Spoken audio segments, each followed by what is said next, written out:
कि हमारा working of constitution कैसे होता है, sovereign, socialist, secular, democratic, Republic. अब सॉवरेन का मतलब होता है राजा, है ना, राजा बोले तो किंग। अब किंग का मतलब है कि हमारे इंडिया में कोई भी किंग नहीं होगा, हमारे इंडिया में जो भी राजा होगा वो जनता ही होगी। पीपल इज अ किंग या फिर नो किंग, ठीक है, कोई दिक्कत नहीं है ना इसमें। इसमें इसका मतलब है कि पीपल विल रूल, सिंपल सा, ठीक है। अब रिपब्लिक, रिपब्लिक का मतलब भी यही है कि पब्लिक जो भी करेगी वो वही होगा, इसका मतलब है पब्लिक का राज। डेमोक्रेटिक का मतलब क्या है,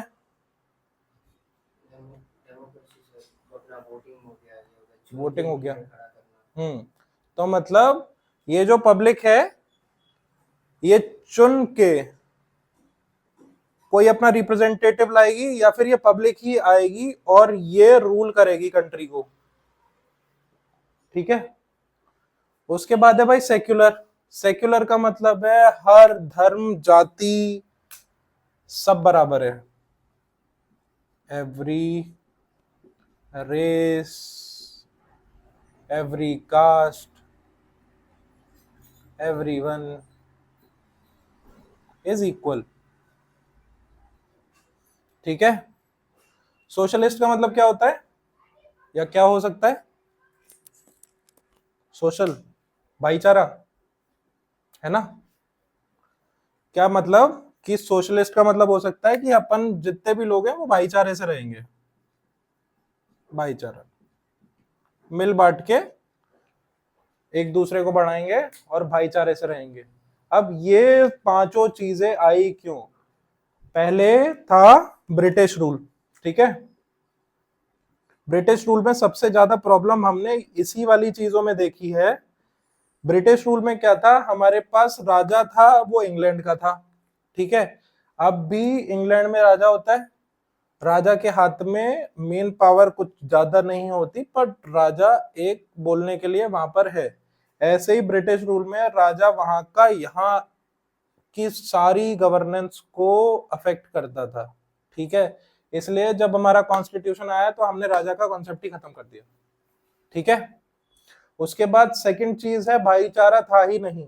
भाईचारा क्यों होगा, जब राज चल रहा है तो भाईचारा होगा ही नहीं, जो भी राजा का खास वो अलग हो जाएगा। ऐसे होता है ना, क्लास मॉनिटर की कभी नहीं बनती बच्चों से, और अपना दोस्त अगर क्लास मॉनिटर बन गया तो उसको ग्रुप से निकाल देते हैं या फिर वो मॉनिटरीगिरी छोड़ देता है। तो सोशलिस्ट इसीलिए हम लोग बने क्योंकि अब सब लोग बराबर हो गए तो मॉनिटर कोई रहा ही नहीं, मॉनिटर कोई नहीं रहा तो सिंपल सी बात है सारे लोग इक्वल हो गए और भाईचारा डेवलप होगा, है ना। भाईचारा इंपॉर्टेंट है ना कंट्री में। अगर भाईचारा नहीं हुआ, एक बंदा दूसरे बंदे को दबाने लग गया तो फिर चाहे कितना भी कॉन्स्टिट्यूशन लेके आओ कंट्री कभी डेवलप हो ही नहीं पाएगी, है ना। नेक्स्ट चीज थी सेक्युलर। पहले के टाइम में किसी भी बंदों को इक्वल नहीं समझा जाता था, उनको on the basis of caste मतलब जातिवाद करते थे, किसी जाति को नीचे किसी जाति को ऊपर दिखाते थे, जाति के अकॉर्डिंग लोगों को काम बांट रखा था कि भाई ये ब्राह्मण है तो ये पढ़ाएगा ही, ये क्षत्रिय है तो ये लड़ाई करेगा, बाकी जो थोड़ा लोअर कास्ट है वो ये साफ सफाई का काम करेगी। पर ऐसा नहीं होगा, ये कॉन्स्टिट्यूशन बोलता है और उसने बोला कि irrespective of any caste race religion सारे बंदों को हम as a equal entity treat करेंगे, ठीक है। उसके बाद है डेमोक्रेसी डेवलप होगी। इंडिया की डेमोक्रेसी एक लार्जेस्ट डेमोक्रेसी है, बाहर की कंट्रीज हमसे सीखने आती हैं हमारा इलेक्शन कैसे होता है, इतने बड़े लेवल पे हम लोग डेमोक्रेसी को मेंटेन किए हुए हैं। उसके बाद है रिपब्लिक। इसका मतलब है कि चाहे कुछ भी हो जाए पब्लिक ही जो है वो राज करेगी। अब इसमें डेमोक्रेसी दो तरह की हो सकती है, एक तो हम लोग डायरेक्टली रूल कर सकते हैं और दूसरा हम इनडायरेक्ट रूल कर सकते हैं। जब डायरेक्ट रूल हम लोग करेंगे, डायरेक्ट रूल का मतलब है कि पब्लिक है बहुत सारी,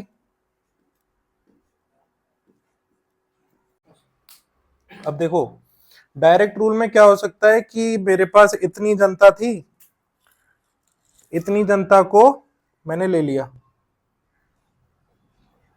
असेंबली में बैठाया और देश चलाने लग गया। ठीक है, अब ये डायरेक्ट रूल कहां हो सकता है? ये हमारी फैमिली में हो सकता है। जैसे आर्यन है, आर्यन का भाई है, पापा हो गए, मम्मी हो गई, सिर्फ 4 ही लोग हैं।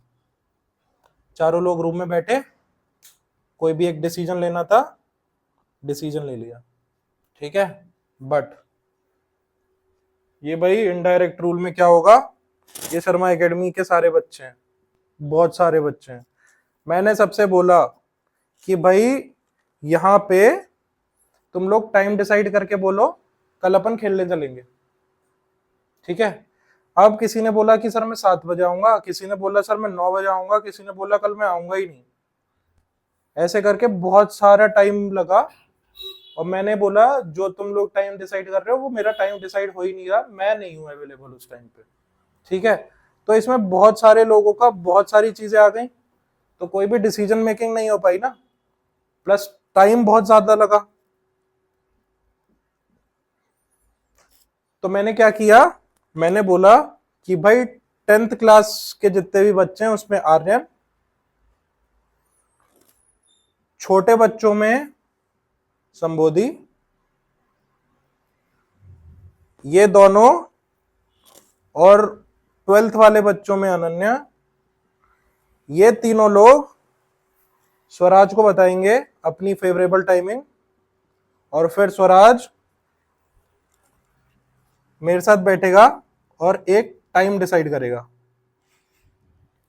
तो ये वाली प्रोसेस आसान हो गई ना। मैंने छोटे बच्चों में से संबोधि को ले लिया, 10th वाले बच्चों में से आर्यन को ले लिया, 12th वाले बच्चों में से अनन्या को ले लिया, 3 बच्चे उठा लिए मैंने बहुत सारे बच्चों में से। उन तीनों बच्चों को एक बच्चे को रिपोर्ट करने को बोला। उस बंदे ने मेरे को आके बता दिया, मैंने अपना टाइम टेबल देखा और एक टाइम डिसाइड कर दिया, और उसी टाइम पे मैंने क्लास रख ली या मैंने उस टाइम के गेम रख लिया। तो ये ज्यादा आसान था या सबसे मैं पूछूं वो आसान था? दूसरा प्रोसेस ना, जिसमें मैंने छोटी छोटी बकेट्स बना दी, छोटी छोटी बकेट्स बना दी। इधर से मेरा एक बंदा आया, इधर से मेरा एक बंदा आया और इधर से मेरा एक बंदा आया, इन तीनों ने बैठ के एक डिसीजन ले लिया जो फाइनल हो गया। ठीक है, अब इसने फाइनल डिसीजन ले लिया और काम हो गया। तो इनडायरेक्ट डेमोक्रेसी में every individual is not involve,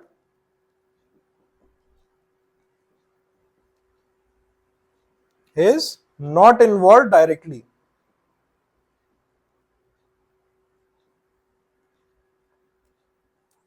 but indirectly तो है, क्योंकि उसने भरोसा करके आर्यन को भेजा है, भरोसा करके संबोधि को भेजा है ना, और इन तीनों ने भरोसा करके स्वराज को भेजा है कि भाई ये तीनों लोग हमारे बात सुनेंगे और जो भी सही डिसीजन है वो लेके आएंगे।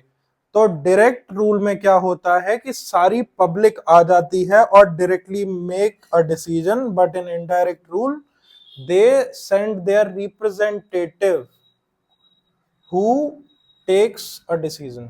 ठीक है, बस इतना सा होता है डायरेक्ट डेमोक्रेसी और इनडायरेक्ट डेमोक्रेसी। समझ आया? अब देखो, ये तो तुम्हारा रिवीजन हो गया ना स्वराज, ये डायरेक्ट और इनडायरेक्ट हो गया था ना शायद तुम्हारा। ठीक है, अब डेमोक्रेसी के ना कुछ पार्ट्स हैं जो आज अपन पढ़ेंगे। हमने सबसे पहले डायरेक्ट डेमोक्रेसी देखा ना, अब अपन देखते हैं राइट टू वोट। ये तो इजी सा कॉन्सेप्ट है।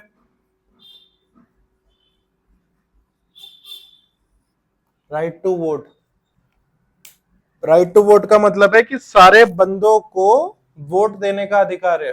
अभी हमने जो कॉन्सेप्ट पढ़ा डायरेक्ट डेमोक्रेसी का और इनडायरेक्ट डेमोक्रेसी का,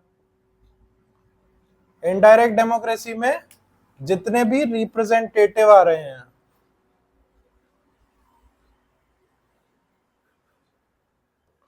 उनको पब्लिक वोट करके भेज रही है ना। पब्लिक ऐसा तो नहीं है कि सबको भेज देगी, पब्लिक एक बंदे को चुन के भेजेगी। तो जो पब्लिक वोट कर रही है, तो हमें यह भी तो डिसाइड करना पड़ेगा कि वो कौन सी पब्लिक होगी। अब 18 साल से कम वाले बंदों को क्यों नहीं बोलते हम, लेस को क्यों नहीं बोलते कि भाई वोट डाल के आओ? बोलना चाहिए ना, ज्यादा लोग मिलेंगे। फॉर एग्जाम्पल, एक घर में पेरेंट्स हैं, उनके बहुत सारे बच्चे हैं, 4 5 6, वैसे तो 2 ही होने चाहिए पर बहुत सारे बच्चे हैं, ठीक है। अब बहुत सारे बच्चे हैं, चलो ठीक है। अब वो बोलेगा कि भाई मैं जब देश में इतना कंट्रीब्यूट करता हूं, मेरे 10 बच्चे हैं, पूरी क्रिकेट टीम है मेरे पास, तो मेरी पूरी क्रिकेट टीम को जाने दो ना, मेरी कॉन्स्टिट्यूएंसी से ज्यादा फायदा होगा मेरे को। ये चाहता है कि एक्स बंदा बने, इसके पास पूरे टोटल 11 वोट है, 11 12 वोट, तो बोलेगा ना कि भाई मेरे बच्चों को भी लो, 2 साल की बच्ची है मेरी, दबा के आएगी बटन। बट 18 ईयर्स ही क्यों हो सकता है? रीजन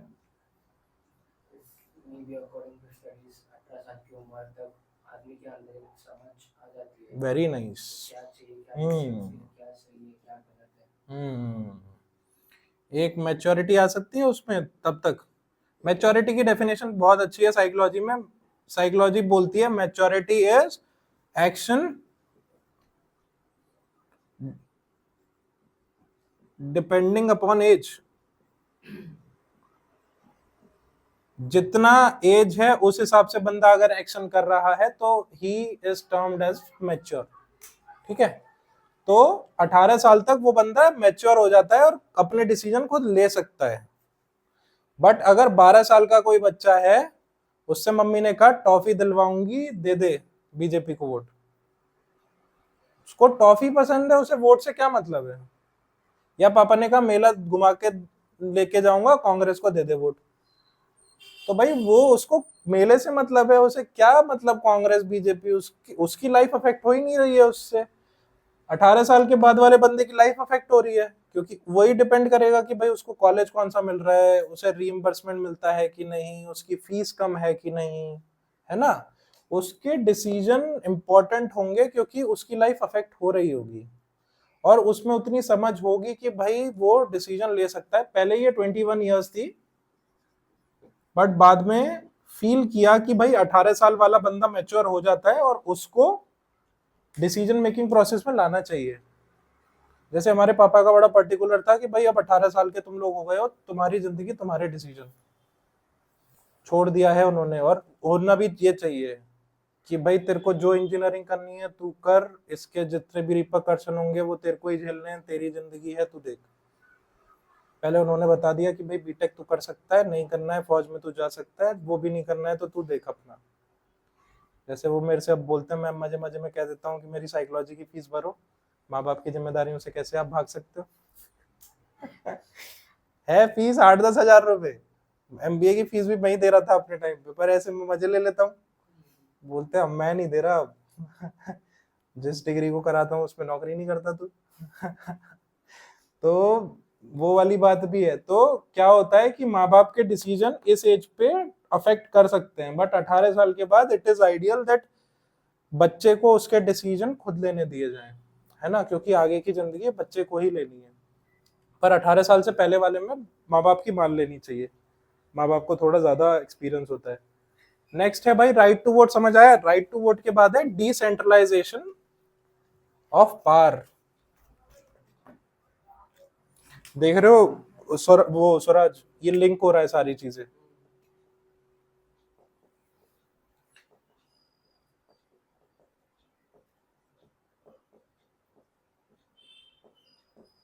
सो जा रहे हैं, सो जा। देख, ये तू है, ठीक है, क्रिकेट खेलता है तू, तेरे को कैप्टन बना दिया, तूने अकेले ही डिसाइड किया कि तेरा ये बंदा एक्स बंदा फील्डिंग करेगा, क्योंकि इससे तेरे को तेरी लड़ाई थी, मैंने कल तेरे को उल्टा बोला था, तूने इसको फील्डिंग में डाल दिया कि तेरी बैटिंग ही नहीं आएगी, तेरे को 11 पे उतारूंगा, तब तक जितना भी टारगेट होगा वो अचीव हो जाएगा, जा। वाई तेरा दोस्त है, बेस्ट फ्रेंड, ओपनिंग करेगा ये, तूने बोला ओपनिंग करेगा तू, तेरे को टेंशन ही नहीं दूंगा मैं, ठीक है। अब मेरे को एक बात बता, तेरे को मैंने डिसीजन मेकिंग पावर में डाला, तूने एक्स के साथ फील्डिंग दे दी, वाई को तूने ओपनिंग दे दी, तो भाई इस बंदे के साथ तो गलत हुआ ना। अगर मैं थर्ड पर्सन या मैं थर्ड एम्पायर बन के देख रहा हूं, तो इस बंदे के साथ तो बहुत गलत हुआ, जबकि चाहिए अच्छा प्लेयर है, बहुत अच्छा, पर तूने तो इसके साथ गलत कर दिया ना। तो अगर मैं आर्यन की जगह पर आर्यन और स्वराज दोनों को बैठा देता, आर्यन को भी बैठा दिया मैंने, स्वराज को भी बैठा दिया, मैंने कहा स्वराज तू खेल नहीं रहा है, कोई बात नहीं है, बस टीम एलोकेशन और रिस्पॉन्सिबिलिटी एलोकेशन करा के आ जा। तो तुम दो बैठ गए। अब तूने कहा कल ही मेरी एक से लड़ाई हुई है, इसको फील्डिंग दूंगा मैं, स्वराज ने कहा नहीं, ये बंदे की मैंने बैटिंग देखी है, इसको ओपनिंग देनी चाहिए तुझे, ठीक है। अब तूने कहा ये वाई जो है मेरा दोस्त है, बेस्ट फ्रेंड, इसको तो मैं ओपनिंग दूंगा, नहीं, स्वराज ने कहा ओपनिंग दे सकता है, बट इसकी बॉलिंग बहुत स्ट्रांग है, इसको तेरे को बॉलिंग देनी चाहिए, ये बॉलर है, बॉलर से बैटिंग मत करा, आउट हो जाएगा, टीम का कॉन्फिडेंस खराब हो जाएगा, इसको बाद में उतारेंगे। आ गया डिस्प्यूट, डिस्प्यूट आया इसका मतलब क्रिटिक होता है, इंग्लिश में अपन ने पढ़ा था, क्रिटिक हमेशा डिसीजन को और फिल्टर करके और अच्छा करते हैं, है ना। अब तुम दो लोग हो गए प्रोसेस में, मैं भी होता प्रोसेस में, मैं स्वराज से एग्री कर जाता एक बात पे आर्यन से एग्री कर जाता, मतलब एक्स को बैटिंग तो मिल जाती पर वाई को भी ओपनिंग मिलती, मतलब इसको सेकंड पे डाल देता, मैं इसको फर्स्ट पे डाल देता, मैंने दोनों की बात मान ली। तो मेरे को बताना इस केस में डिसीजन मेकिंग ठीक है या इस केस में डिसीजन मेकिंग ठीक है, नीचे वाले केस में ना, क्योंकि इसमें मैंने ये जो पावर सेंट्रलाइज थी, सेंट्रलाइज का मतलब होता है कि बीच में लाना, और अगर मैं इसको बांट दूंगा तो ये क्या हो गया, दोनों के अपने अपने प्रोज एंड कॉन्स हैं।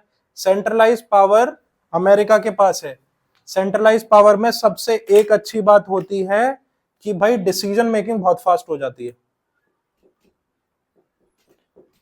तुम्हारे दिमाग में बात आई, तुमने एग्जीक्यूट कर दिया, बात करनी ही नहीं है, वो पंचायत वाला डायलॉग आ जाता है इस केस में, करते रहिए मीटिंग मीटिंग वाला, क्योंकि इसमें इस केस में बहुत मीटिंग होती है। जैसे हमें आर्टिकल 370 हटाना था ना J&K से, तो उस केस में मीटिंग ही चलती रही, ऑपोजिशन बोला नहीं हटाएंगे, उन्होंने कहा नहीं हटाएंगे नहीं हटाएंगे, यही चल रहा था, तो रातों रातों हटाना पड़ा। क्यों? क्योंकि ये डिसेंट्रलाइजेशन है हमारे केस में, तो हमारे केस में एक बंदे के पास डिसीजन मेकिंग है ही नहीं, बट तब भी पीएम का जो डिसीजन मेकिंग है वो अफेक्ट करता है सबको। और बताओ और क्या नुकसान हो सकते हैं, डिसेंट्रलाइजेशन के नुकसान क्या हो सकते हैं? हाँ हाँ बिल्कुल, टाइम, करेक्ट, मेजॉरिटी, ये हुआ भी है, ये अपन पढ़ेंगे भी, सरकारों में हुआ भी है। पहले क्या था, अभी गांधीयन गवर्नमेंट आएगी, तो गांधीयन गवर्नमेंट का क्या था, आजादी के बाद एक ही स्ट्रॉन्गेस्ट पार्टी थी, कांग्रेस पार्टी, उसी का काफी टाइम तक उसी ने राज किया, तो क्या है कि उसको जो ठीक लगता है वो करेगी, तो सारे नेता उसी के साथ हैं, वही करेंगे, और एक नेता कुछ कर नहीं पाएगा, बट ऐसे ही ये काम करता है। बट जितने भी हमारे ये कॉन्स्टिट्यूशन मेकर थे, उन्होंने चीजें तो ठीक सोची हैं, वो टाइम के साथ ठीक होती हैं, मतलब इनिशियली तो कांग्रेस ही रहेगी, पर जैसे जैसे अभी पार्टी सिस्टम भी पढ़ेंगे अपन, तो जैसे जैसे अब और पार्टी आई और क्रिटिक बढ़े, तो जब क्रिटिक बढ़ते हैं तभी परफॉर्मेंस इंक्रीज होती है। अगर मैं एक राउंड में चक्कर मार रहा हूं और उसी राउंड में मैं अपने ही टाइम को कंपीट कर रहा हूं, तो मेरा इंप्रूवमेंट नहीं होगा, बट एक बंदा और आ गया, उसने कहा तेरा 10 सेकंड में होता है, मेरा 7 सेकंड में ये राउंड पूरा होता है, 3 सेकंड का सीधा सीधा मुझे टारगेट मिल गया, और इंप्रूवमेंट होगी। तो जब तक क्रिटिक नहीं है गवर्नमेंट में, तब तक उसकी जो एफिशिएंसी है वो उतनी नहीं होगी जितनी उसको होनी चाहिए। बाकी नुकसान हर चीज के हैं, बट ये देखो तुम कि दोनों का अगर कंपैरिजन करके हम देखें तो डिसेंट्रलाइजेशन के कम है नुकसान, है ना। मोनोपोली डेवलप नहीं होने देनी है किसी भी केस में, ये डिसीजन मेकर का वो था, ठीक है। इसीलिए वो तुम्हारे को 73 और 74th कॉन्स्टिट्यूशनल अमेंडमेंट तुम्हें भी याद करने हैं। 73rd कॉन्स्टिट्यूशनल अमेंडमेंट और 74th कॉन्स्टिट्यूशनल अमेंडमेंट, ठीक है। 73 बोलता है पंचायत के बारे में, ये बोलता है म्युनिसिपल कॉर्पोरेशन के बारे में। अपने यहाँ है ना म्युनिसिपल कॉर्पोरेशन, म्युनिसिपल कॉर्पोरेशन क्या कराती है, गाड़ी उठाती है, गाड़ी उठाती है ना। तो म्युनिसिपल कॉर्पोरेशन का काम है कि सिटी लेवल पे सारी चीजों को ठीक रखने का है, सही भी उठाती है, गाड़ी नहीं उठाएगी तो लोग कहीं भी पार्क करके चले जाएंगे, है ना। पंचायत क्या करती है, छोटे छोटे जो गांव है उनकी बातें सुनती है, बातों को ऊपर लेके जाती है, पैसा लेके आती है और वहां डेवलपमेंट होता है। तो एक वर्ड है सेल्फ गवर्नमेंट।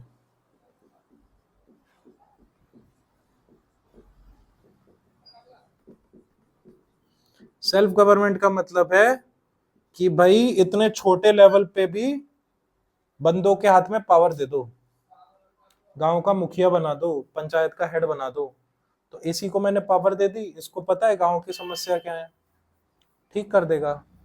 यहाँ पे म्युनिसिपल कॉर्पोरेशन में कॉन्ट्रैक्टर्स होते हैं ना हर एरिया के, कभी कभी कॉन्ट्रैक्टर नहीं आते तो रोड ही नहीं बनती। अब मुझे बताओ जब हमारा कॉन्ट्रैक्टर आ रहा है रोड नहीं बनती, अगर कॉन्ट्रैक्टर होता ही नहीं और सीएम के हाथ में रोड बनवानी होती तो यहाँ तो कभी रोड ही नहीं बनती, है ना। कितनी छोटी प्रोसेस और कितनी छोटी सी चीज कितना ज्यादा टाइम लेती, ग्रेन्युलर लेवल पे पता ही नहीं चलता ना, क्योंकि सीएम यहाँ बड़गांव शहरी कभी आएगा ही नहीं, उसके हिसाब से रोड बनी हुई है हर जगह। हमारी बात पहुंचाने वाला भी तो कोई होना चाहिए, अनटिल अनलेस तुमने कंप्लेंट नहीं करी है। तो इसलिए कॉन्सेप्ट ऑफ सेल्फ गवर्नमेंट आ गया। Right to information, right to information है, राजवीर कांड करके आया और स्वराज को पता चल गया। राइट टू इंफॉर्मेशन ये आया 2005 में, ये तो अपन पढ़ चुके हैं ना। इसका मतलब ये है कि अगर तुम्हें कोई राइट नहीं पता, कोई भी राइट नहीं पता, तुम्हारे साथ गवर्नमेंट ऑफिस में कुछ गलत हो गया, तुमसे बोला कि भाई ये तुम्हारा डॉक्यूमेंट बन ही नहीं सकता, तो हमारा यही होता है ना कि सर आप रिटर्न में दे दो, फिर हम देखते हैं कैसे नहीं हो सकता। ये जरूर लेना चाहिए, जो भी मना करे ना गवर्नमेंट ऑफिशियल, उससे बोल दो कि सर आप रिटर्न में दे दो, हमें अपना रीजन लिख के रिटर्न में दे दो, हम देखते हैं फिर क्या कर सकते हैं। तो दो फायदे होते हैं, एक तो ऊपर वाले ऑफिशियल पे लेके जाओ कि सर हमारे साथ ये हुआ है, लॉ में ही ऐसा होता है या हमारे साथ ही ऐसा हुआ है, या फिर आप आरटीआई डाल दो। आरटीआई 10 रुपए की होती है, 10 रुपए की आरटीआई तुम एडवोकेट के पास जाके भेज दो, गवर्नमेंट सीधा सीधा जुडिशरी तुम्हें रिप्लाई देगी कि भाई ऐसा तुम्हारे साथ क्यों हुआ, ठीक है। राइट टू इंफॉर्मेशन से we can get any information,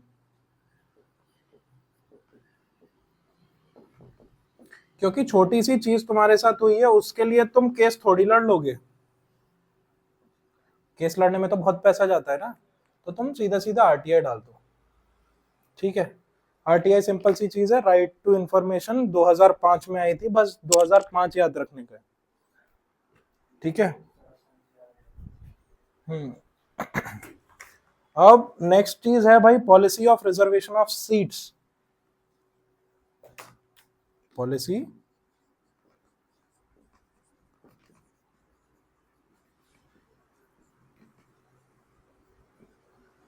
अब ये रिजर्वेशन क्यों आया सीट्स के लिए, क्योंकि ऐसा कोई बंदा हो सकता है जो आसाम के गांव में बैठा हो और जिसे आज तक कुछ मिला ही ना हो, और एक बच्चा है जो पुणे में बैठा है जिसको सब कुछ मिला है।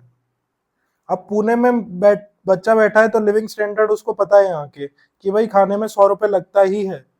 अब आसाम के बच्चे को बाहर का खाना उसने खाया ही नहीं, उसे पता ही नहीं, 10 रुपए के उसने गोलगप्पे खाए थे, अब यहाँ 10 रुपए को गोलगप्पे मिलते ही नहीं, 20 रुपए के मिलते हैं, है ना। ये तो सिंपल सी बात है, जैसे हमारे यहाँ 10 रुपए के गोलगप्पे मिलते हैं 8, और यहाँ पे 20 रुपए के 6 मिलते हैं। तो पहले पहले मैं आऊंगा तो मेरे को तो दिक्कत हो जाएगी ना, मैं तो अफोर्ड ही नहीं कर पाऊंगा। ऐसे ही ऐसे कुछ कुछ तबके हैं जिन लोगों को भाई पता ही नहीं है चीजें होती क्या हैं। तो दो चीजें हो सकती हैं, वो वीक हो सकते हैं किसी चीज में, है ना, वीक भी हो सकते हैं, या फिर उनको रिसोर्सेज नहीं मिली तो अनअवेयर हो सकते हैं। रिसोर्सेज नहीं मिली तो अनअवेयर होंगे। इन दोनों ही केस में गवर्नमेंट का ये काम है कि इन दोनों को, देखो दो तरीके हो सकते हैं। एक बंदा है यहां पे, ठीक है, एक बंदा है यहां पे,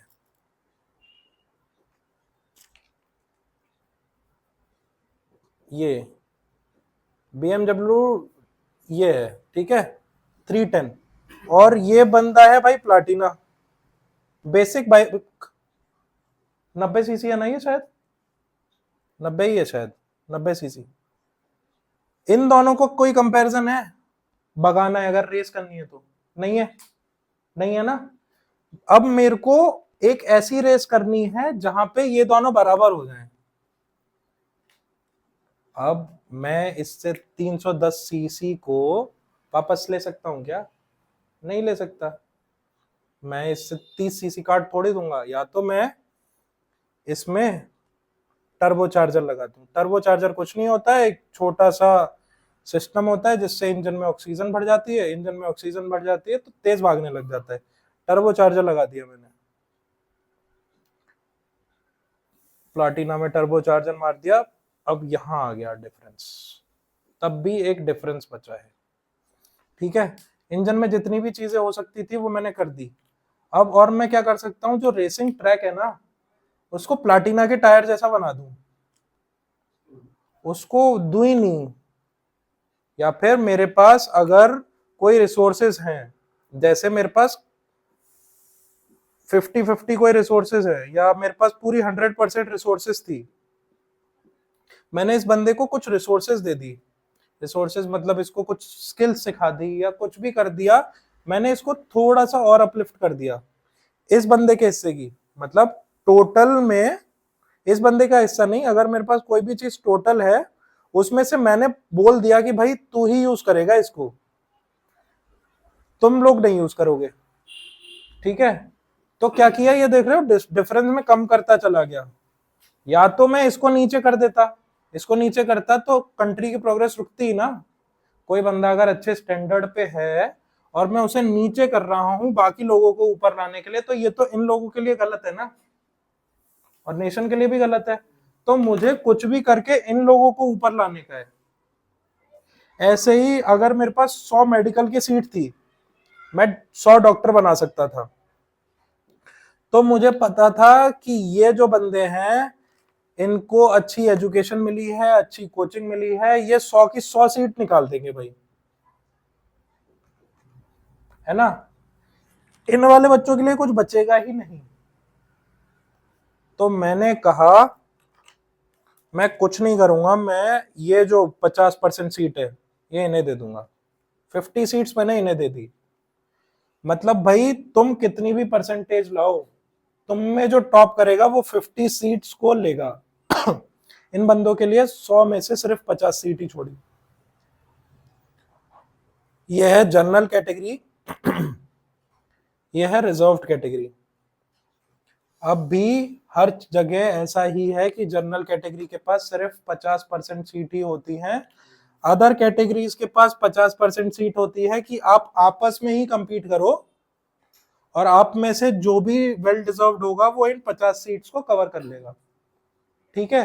क्योंकि इनसे इनका कंपैरिजन करने से अच्छा है कि इन्हीं लोगों से इनका कंपैरिजन करूं तो आ जाएगा, है ना। अगर क्लास में कुछ बच्चे अच्छी तरह नहीं पढ़ पा रहे हैं तो मैं जितने भी बच्चे नहीं पढ़ पा रहे हैं उनकी एक साथ क्लास लेके उन्हें एक प्लेटफॉर्म पे बैठा के सिखा दूं, वो ज्यादा बेटर रहेगा। अगर मैं दूसरी जगह एक टॉपर को बैठा दूं, एक थोड़ा एवरेज स्टूडेंट को बैठा दूं, तो एवरेज वाला स्टूडेंट टॉपर की शक्ल ही देखता रहेगा, बेचारा अंडर कॉन्फिडेंट हो जाएगा कि यार ऐसे तो सब कुछ आता है, ये तो मेरी एज का ही है ना। तो फिर उस केस में जो एवरेज स्टूडेंट है वो इंफीरियर होने के चांसेस हैं। तो अपने को हर केस को एक सिंगल एंटिटी कंसीडर करना है और इनका कंपटीशन इन्हीं को कराना है। इसको हम कहते हैं रिजर्वेशन ऑफ सीट्स। ठीक है, अब रिजर्वेशन ऑफ सीट हो गया। अब नेक्स्ट है भाई यहाँ पे माइनॉरिटी। अब देखो प्रोविजन ऑफ माइनॉरिटी। अब ऐसे तो 50% सीट मिल रही है लोगों को। अब 50% लोगों को सीट अगर मिल रही है तो भाई सारे लोग बोल देंगे कि सर हमें भी राइट नहीं मिले थे, हम भी माइनॉरिटी हैं, हमारे को ये दिक्कत, हमारे को वो दिक्कत। बोल सकते हैं ना भाई, रिजर्वेशन किसको बुरा लग रहा है। तो गवर्नमेंट ने पहले ही माइनॉरिटीज को सिलेक्ट कर लिया। माइनॉरिटी और मेजॉरिटी कुछ नहीं होता है। मेजॉरिटी का मतलब है जो हाई इन पॉपुलेशन है, हाई इन पॉपुलेशन, और ये लो इन पॉपुलेशन, सिंपल।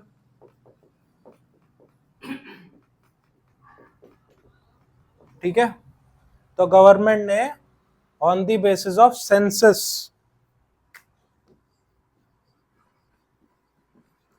सेंसस क्या होता है, ये हर 11 साल पे होता है। सेंसस में गवर्नमेंट अपने ऑफिशियल्स भेजती है हर कोने में भारत देश के और काउंट करती है। कुछ कुछ लोग आते होंगे, अभी होगा 2001 में हुआ था लास्ट, तो उसमें हर बंदे के घर पे आते हैं गवर्नमेंट ऑफिशियल, पूछते हैं कि आप कहाँ काम करते हैं, आपकी कास्ट क्या है, आपके कितने बच्चे हैं, उन बच्चों में कितने मेल हैं कितने फीमेल हैं। तो ऐसे करके पूरी कंट्री का उन्हें आइडिया लग जाता है कि भाई कंट्री में कितने लोग मेल हैं कितने लोग फीमेल हैं और कितने लोगों की कास्ट क्या क्या है। ठीक है, तो सेंसस भाई हर 11 साल में होगा। 11 साल में कंट्री की पॉपुलेशन पता चल जाएगी कि भाई कंट्री की कितनी पॉपुलेशन है और उसका क्या प्रपोर्शन है। ठीक है, तो उस सेंसस में अगर कोई पर्टिकुलर कम्युनिटी है जो लेस इन पॉपुलेशन है तो उसको माइनॉरिटी घोषित कर दिया जाता है। ऐसे ही कोई भी उठ के आएगा कि भाई हमारी कम्युनिटी माइनॉरिटी है क्योंकि हमारी गली में तो सिर्फ हम 4 ही हैं, तो उनकी बात नहीं सुनी जाएगी। फिर उनसे बताया जाएगा कि भाई आपके स्टेट में आपके जैसे और भी लोग हैं जो यहाँ यहाँ यहाँ रहते हैं, है ना, क्योंकि हमें तो हमारी सिटी का ही पता है ना, हम कौन सा बगल में जा रहे हैं कि भाई लोनावला में भी भाई इतने वो लोग रहते हैं जितने हम लोग हैं। पर सेंसस में ये लोग जाते हैं सबके पास और करते हैं। ठीक है, प्रोविजन फॉर माइनॉरिटी। अब इसके बाद है भाई विमेन।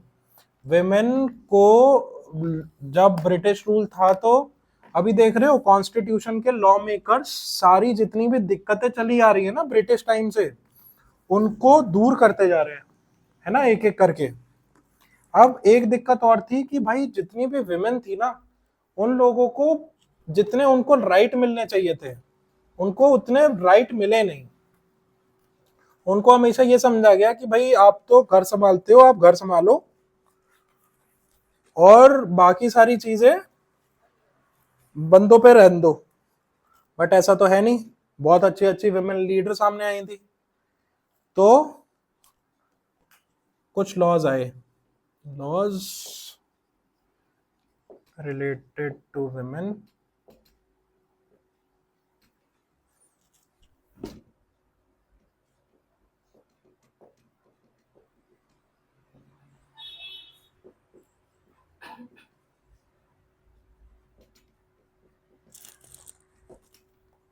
देखो, अब जैसे हमने माइनॉरिटीज को रिजर्वेशन दिया था वैसे ही हमने क्या किया, विमेन ये मेल प्रोपोर्शन है कहीं भी सीट डिवीजन का, फीमेल प्रोपोर्शन बस इतना ही था, मतलब नेग्लिजिबल।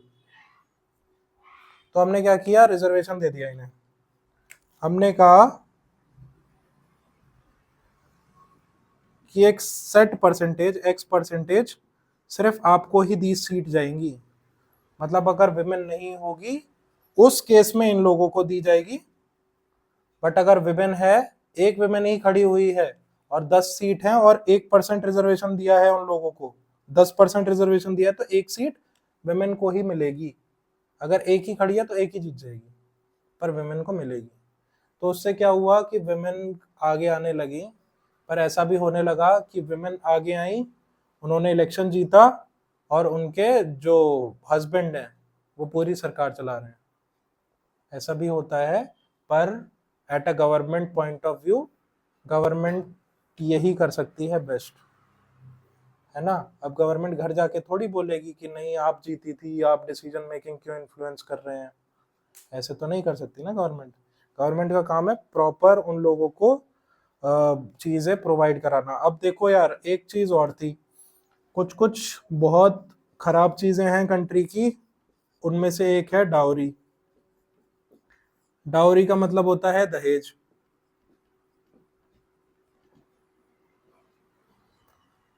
दहेज ना, ये डाउरी सिस्टम ये किंग और क्वीन के टाइम से आया था। उस टाइम पे क्या रहता था कि किसी की शादी हो रही है तो लोग गिफ्ट्स ट्रांसफर करते थे, मतलब हमारे यहाँ के आम बहुत अच्छे हैं तो चलो दूसरी पार्टी के लिए आम ले चलते हैं, ऐसे ऐसे करके हमारे यहाँ के ऑर्नामेंट्स बहुत अच्छे हैं, ऑर्नामेंट्स ले चलते हैं, ऐसे करके सारे गिफ्ट्स ट्रांसफर होते थे, इधर के उधर, उधर के इधर। इसी को जब नीचे लोकल प्रैक्टिस में लाए तो फिर विमेन को इंफीरियर समझा जाता था, तो विमेन के घर वालों से बोला कि भाई आप ही लेके आओगे। पर ऐसी कुछ कुछ सिटीज हैं, जैसे आसाम में कुछ सिटीज हैं जहाँ पे बंदे दहेज देते हैं बंदियों को लाने के लिए। तो ऐसी भी कोई सिटी है, मतलब सब लोगों का अपने ट्रेडिशन के हिसाब से गिफ्ट ट्रांसफर होने लगे। बट अब ये गिफ्ट, जब तक गिफ्ट थे तब तक ठीक है, पर जब ये गिफ्ट्स ऑब्लिगेशन बन गए, ऑब्लिगेशन का मतलब होता है कि भाई आपको करना ही पड़ेगा वरना मैं नहीं करूंगा। ऑब्लिगेटरी का मतलब है कंपल्शन, कि आप मेरे को 50 लाख रुपए दो तभी आपकी बेटी से शादी करूंगा वरना नहीं करूंगा। जब ये ऑब्लिगेशन बन गया तब ये बन गया डाउरी, गिफ्ट से, है ना।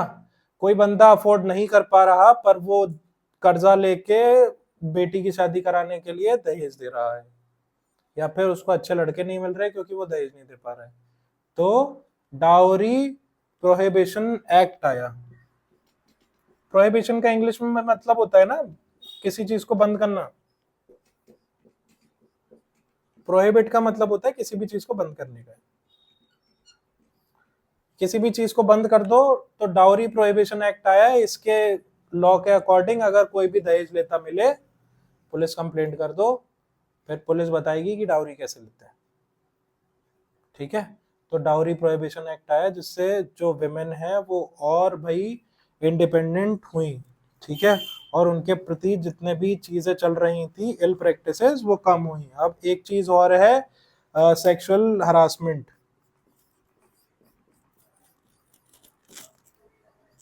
टैबू का मतलब पता है क्या दोनों में से किसी को? टैबू का, टैबू। इंडिया में आज भी ऐसे कई कॉन्सेप्ट हैं जिन्हें पढ़ाने से लोग डरते हैं। जैसे 10th क्लास में बायोलॉजी में रिप्रोडक्शन अगर आ जाता है तो फिर टीचर उसको स्किप करा देते हैं कि भाई इसको पढ़ाने की जरूरत है ही नहीं, बच्चे खुद पढ़ लेंगे। या फिर कुछ ऐसी प्रैक्टिसेस हैं जो मम्मी पापा हमें बताते ही नहीं है कि ये भी चीजें होती हैं।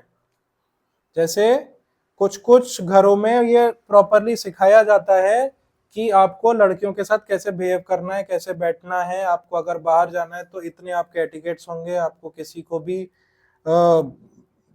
अजीब नजरों से नहीं देखना है, ऐसे ऐसे करके कुछ प्रॉपर प्रैक्टिसेस घर वाले सिखाते हैं।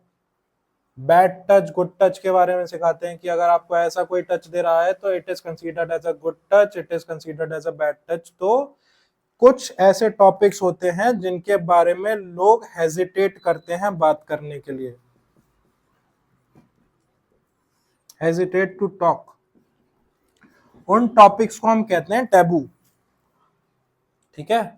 टैबू का मतलब है जिस भी चीज को बात करने में हमें हेजिटेशन होती है या सोसाइटल लेवल पे हेजिटेशन होती है, ठीक है। तो उनमें से ही एक है सेक्सुअल हरासमेंट। तो at work place plus at home, ये दो जगह हो सकता है, वर्क प्लेस और होम। तो विमेन के इंडिपेंडेंस में ये सेक्सुअल हरासमेंट भी बीच में आ रहा था, एट वर्क प्लेस और एट होम।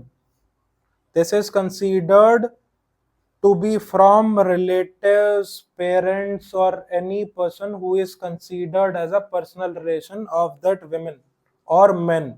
अब तो men भी कंसीडर हो गए हैं और एलजीबीटी कम्युनिटी भी कंसीडर हो गया है कि सेक्सुअल हरासमेंट फीमेल मेल किसी के साथ भी हो सकता है, ठीक है, और वर्क प्लेस पे भी हो सकता है ये। तो इसके लिए गवर्नमेंट ने कुछ ऑब्लिगेशन या कुछ रूल्स निकाले हैं जिसमें जो बहुत स्ट्रिंजेंट है, जैसे पॉश है एक,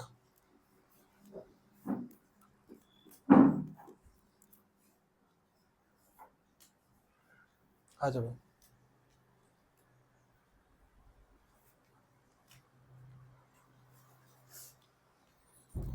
जैसे पॉश है, पॉश ना, बैठ बैठ, जैसे एक पॉश पॉलिसी है जिसके अकॉर्डिंग अगर कोई भी बंदा या कोई भी बंदी किसी को भी सेक्सुअली हरास करता है तो उसकी प्रॉपरली नौकरी जाएगी, उसका वर्क परमिट जाएगा, उसको कहीं भी नौकरी नहीं मिलेगी, प्लस उसको उसी दिन निकाल दिया जाएगा। और जब भी दूसरी नौकरी वो लेने जाता है तो लास्ट कंपनी में उसका पूछा ही जाता है कि भाई इसकी प्रोफाइल क्या थी, तो अगर उस पर पॉश लगा होता है तो उसको लेते भी नहीं है, ठीक है। तो ऐसे ही सेक्सुअल हरासमेंट के लिए लॉ निकाला, ये विमेन के लिए निकाला था, बट अब ये जेंडर वाइज नहीं रहा है, ये हर जेंडर के लिए है, क्योंकि हर जेंडर हरास हो सकता है, ठीक है। अब देखो ये जो 73rd और 74th अमेंडमेंट हमने अभी अभी देखे ना, तो 73rd और 74th अमेंडमेंट में 33% सीट्स ना विमेन के लिए फिक्स कर दी गई कि भाई अगर 100 सीट मेरे को दे रहे हो तो 33% आपको विमेन को देनी ही पड़ेगी। इनकेस 33% विमेन आई नहीं तो क्या होगा? नहीं, दे देते हैं बाकियों को। एक चीज से समझाता हूं, देखो फॉर एग्जाम्पल MIT का एडमिशन प्रोसेस चल रही है, ठीक है, तुम्हारे बैच में कितनी सीट निकली थी? ठीक है, फॉर एग्जाम्पल 150 सीट्स निकली, ठीक है। अब इसमें से बोल दिया है कि भाई 75 सीट्स या 50% अदर कास्ट के लिए है और 50% सीट्स या 50% जनरल के लिए है, ठीक है। एडमिशन प्रोसेस के लिए आए भाई 1000 लोग, 1000 पीपल आए, उसमें से 500 थे जनरल कास्ट के,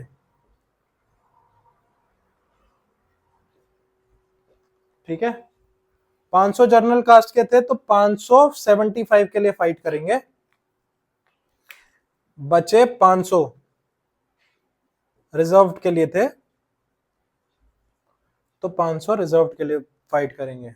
इन केस केस 2 होता, केस 2 में पूरे जर्नली आते, ऐसा जनरली होता नहीं है, तो ये 100% के लिए कंप्लीट करते हैं।